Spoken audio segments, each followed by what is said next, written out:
If you're a therapist and you're not getting found on Google, well, you might as well be invisible, but it doesn't need to be that way. In today's video, I'm going to show you exactly how to do SEO for a therapist website.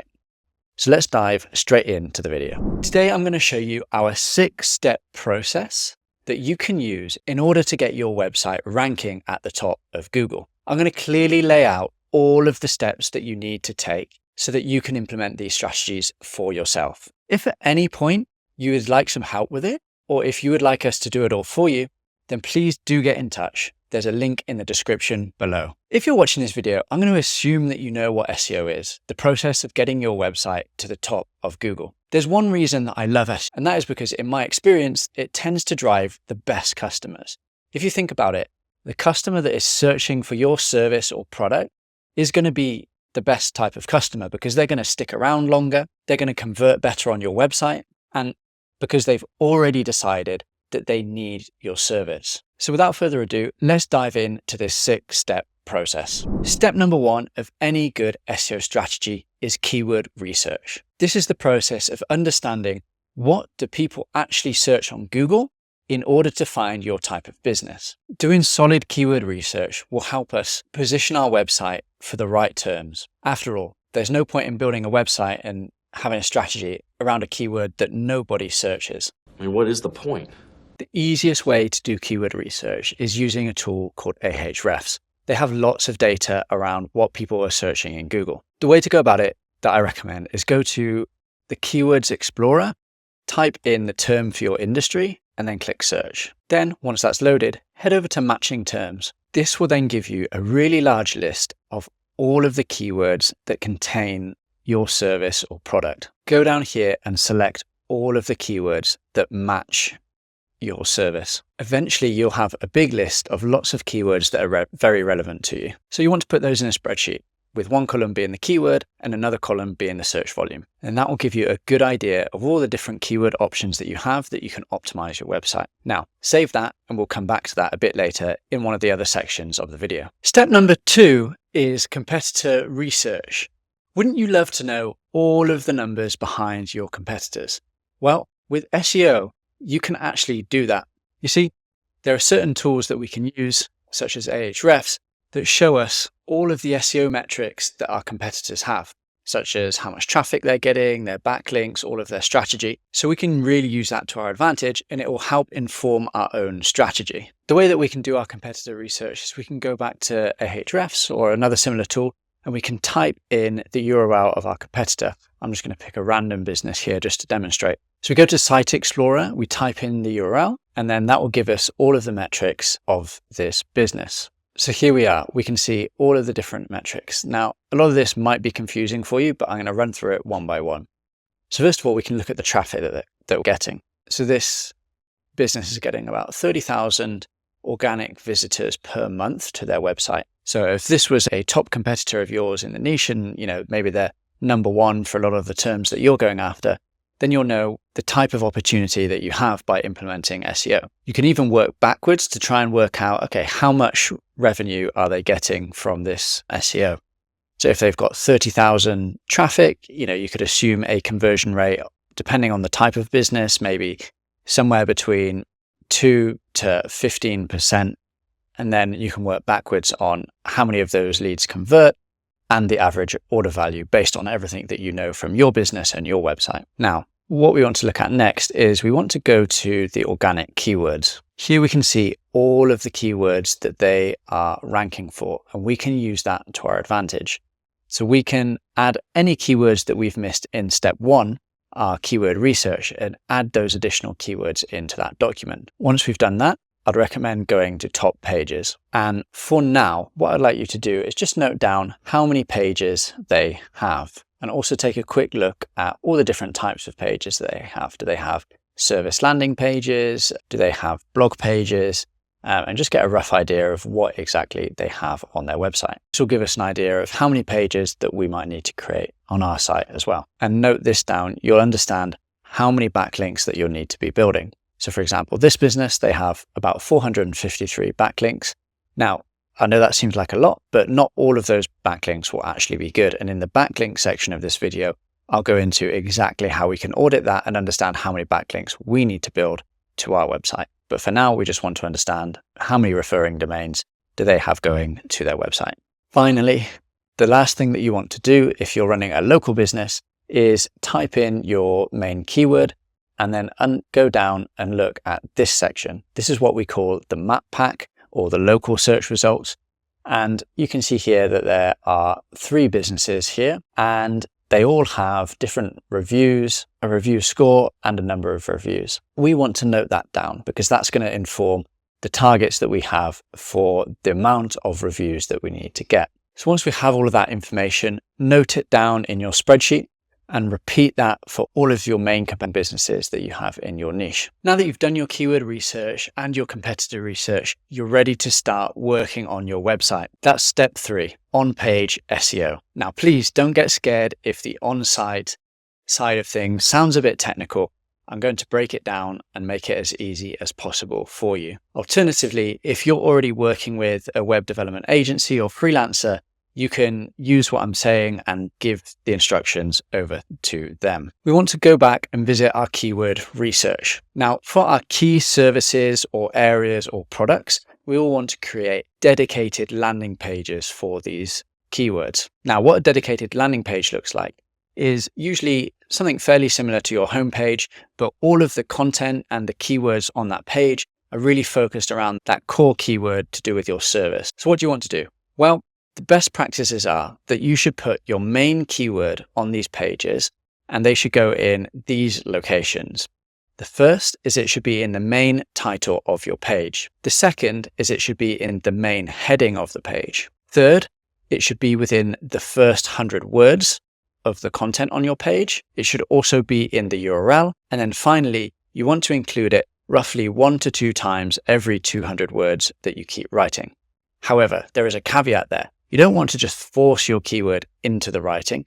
You want to make it sound natural and only include it where it makes sense. Now, a lot of this can actually be simplified by using what we call correlation tools.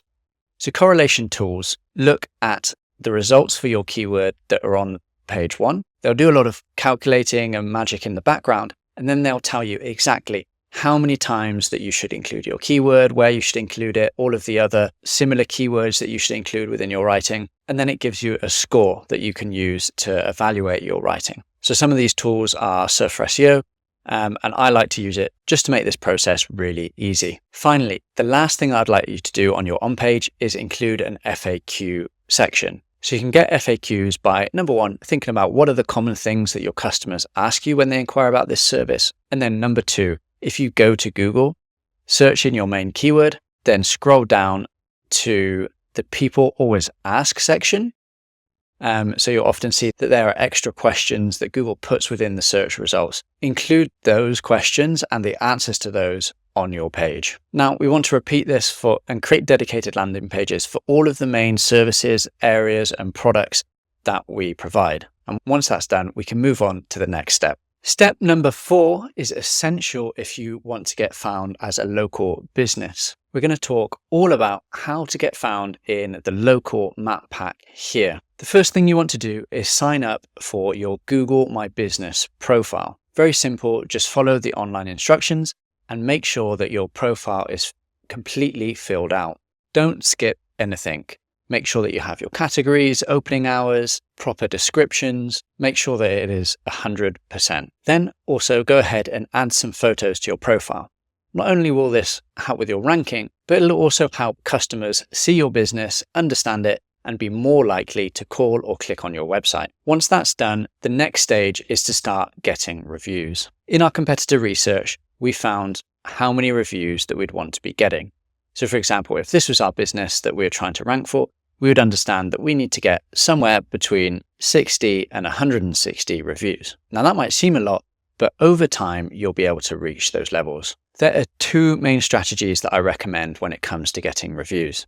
The first is to go back to all of your happy and loyal customers and send them a personalized message asking if they would be happy to leave you a review, and that it would be really helpful if they were able to do so. Most times, if you've done a good service and that your customers are happy, then they'll want to help you. The second is, for going forward, I always like to incentivize employees to get reviews. You can offer them a cash bonus, a gift card, or a special reward. You could even have a ranking table of all your employees on who's managed to get the most reviews from their customers. And this will just remind them that they need to keep asking their customers whenever they speak to them to leave a Google review on your profile. It helps to turn it into a bit of a game. It helps create the right incentives. And of course, they'll also want to give an even better service so that they can get the good reviews. And that's it. That's quite a simple process to get your business ranking up here in the top of the map pack. On to step number 5. If you've made it this far, you're doing a great job and you'll be rewarded for all of your efforts by Google. Step number 5 is creating blog content. So why is this important? Surely we've already created landing pages for our main keywords. Why would we need to go after blog and informational content? Well, informational content can be really useful. There are 2 main benefits. The first is it helps Google understand your website, what it's about, and your expertise on the subject. The second is it can also be used to attract customers. Let me explain. Not every customer is searching on Google for a solution.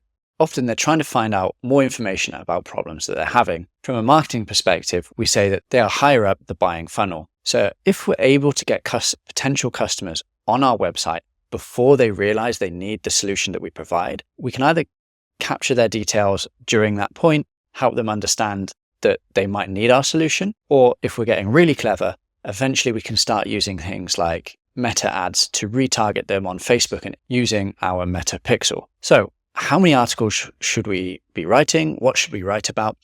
Well, the first thing is we want to understand how many articles our competitors have written. So go back to your competitor research notes from step 2, look at how many pages they have and how many of those pages are informational blog articles. We'll want to write about the same amount, but let's try and go a little bit further and write even more, maybe say 10 to 20% more. In terms of what we should write about, well, we can write about exactly what our competitors have been writing about, but you can also revisit step 1 to understand what informational keywords there were in your niche. When you're doing this, remember, if you can, use a correlational tool like Surfer SEO, and if not, then just remember the best practices of a keyword in the title of your page, a keyword in the main heading, in the first 100 words, in the URL, and 1 to 2 times for every 200 words that you write. Now, it can seem very overwhelming if you have to write lots and lots of blog articles. What I'd recommend is breaking this down into a monthly target. So instead of having to write, say, 20 articles in month 1, what you can do is split that over 6 months and maybe write 3 to 4 articles per month. That'll help it be a lot more manageable. But if we do have the option, I always prefer to batch create all the content up front. That's because the sooner we get that on the website, the sooner that Google is going to discover those articles and going to start sending us traffic. Another option might be to work with a freelance writer or a content creation agency. Now, we've done a lot of foundational work here, but step number 6 is what is really going to drive the increase in rankings for our website. These are backlinks, and you can think about them as the fuel to our fire. Backlinks are links coming from other websites to our website, and there are many different types, and I'm going to explain exactly how many you need to build, what type, and how to do it. Now, there are many types of backlink, but I've tried to simplify it with something that I came up with called the link building pyramid. So you can see here my post on LinkedIn. If you look at the bottom, that is our starting point. That is something called foundational links. These are the type of links that any normal business should expect to have. They are links from our social profiles. So you want to go ahead and set up all of the different social profiles, Facebook, Instagram, LinkedIn, also some of the less known ones, maybe Reddit, Pinterest, and make sure that all the profiles have a link back to your website. The next is directories. So even if you don't have a physical location, it's worth getting directory listings because this, again, is just another foundational link. They're very cheap, easy, and quick to build, so it's just worth doing. Once we've got those out the way, it starts to get a bit more fun. We go on to the next tier, which is relevancy. Here we build relevancy by getting posts on other people's websites that include a link back to ours. These are called guest posts. And in most cases, we'll have to pay the website owner to post that on their website with a link back to us. You can expect to pay anywhere between $100 and $400 per post on the quality of the link and the website that it's linking from. The good thing about this is that we can usually control the topic that we have. So we'll want to make sure that the topic of the post is really, really relevant to what we're providing as a business. The second strategy that we can use here is something called link insertions. This is where we go to an existing post on somebody's website and we try and get a link within that post. Again, we usually have to pay for them to insert that link. Finally, in the top tier, this is what I call the authority tier. And this is where things truly do get really exciting. These types of links are the best links from major media websites, and we achieve this by doing PR activities. These are digital PR and journalist requests. Journalist requests are when a journalist posts something, say for example on X, where they're looking for a source or some sort of insight to add to one of their stories. If we respond to those and we add valuable insights that they can use, then they will quote us in the story, and oftentimes they'll include a link back to our website. This is a really great way to build some top quality links. But the thing about journalist requests are there are only a certain amount of them available. So if we're really looking to grow our link profile and scale up our link building efforts, then digital PR is really the strategy that we want to be following. Digital PR is where we're sending out interesting insights, data, or advice to journalists that they can use as the basis of an article. Now, the reason that this works is because journalists have very high targets in terms of what they need to write. Maybe they've got to write like 8 articles per day. So if we can send them something that is interesting and useful that they can turn into an article, well, they're going to be grateful for that. And as a return, they'll credit us as the source and include a link at the same time. And that is how we get featured on major media websites such as Forbes, USA Today, and the New York Post. Now, this is our bread and butter as a company. We do link building, and specifically we do digital PR link building. So I just want to show you an example of a campaign that brings this strategy to life. So there was a client with us, they ordered 10 links. We delivered 24 because their campaign went, and they got links from some of the UK's media websites. The Mirror, which is a DR90, The Sun, another DR90, Express, Wales Online, Daily Star, Daily Record. So these are all really massive links that they were getting here. So what did we do to do that? Well, they were a plumbing retailer, and we came up with a campaign that used their spokesperson and gave advice on how to avoid mold within your bathroom. So we came up with this because we'd researched all the types of topics that journalists write about, and we noticed that the year prior, this was a talked about topic. So we were able to put our own spin on it, add in a really relevant expert, and send it out to journalists, and they loved it. Now, the number one question I get from customers is, how many links do I need to build? Well, what we can do is go back to our competitor research and we can look at how many links our top competitors have. We'll want to use that as a benchmark for us to achieve and then beat. So if we go back to the example website we looked at earlier, we can see they have 40 links, which might seem like a lot of links, but it's actually quite achievable. Once we break it down, we can see what types of links they have. I would go ahead and estimate that there are a lot of links in here that are just not that relevant. You can see that there are all sorts of random websites that have just scraped the web and they've just got a link back from this very spammy website. So we can usually imagine that anywhere between 25 and 30% of those links are not so great. So let's say that they've got 300 links that we need to get.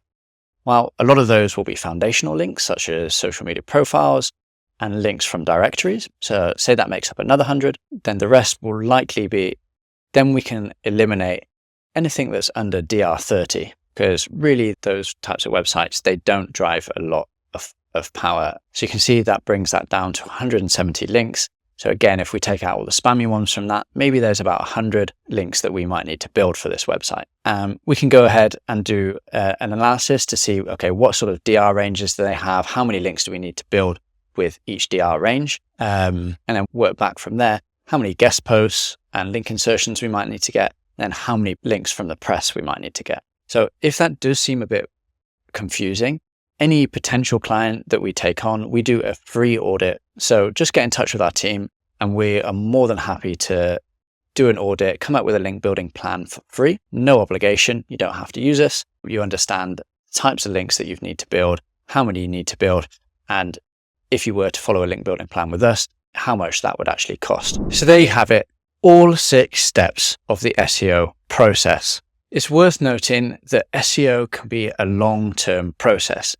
Don't expect to see results in the first few days. If you think about it, it's going to take a while to do all of that work that we've just gone through, to create the pages, build the backlinks, and then once we've created it, we actually need to wait for Google to crawl and discover all of that content and backlinks. And then after that, there's still going to be a delay for the rankings to take effect. So it's going to take several months of hard work and then several months of waiting to start seeing our results. But the wait, I promise you, is worth it, because if you can be consistent with your effort, you'll end up getting consistent results and consistent leads and sales coming through your website. One final parting bit of advice would be to come up with a plan of action.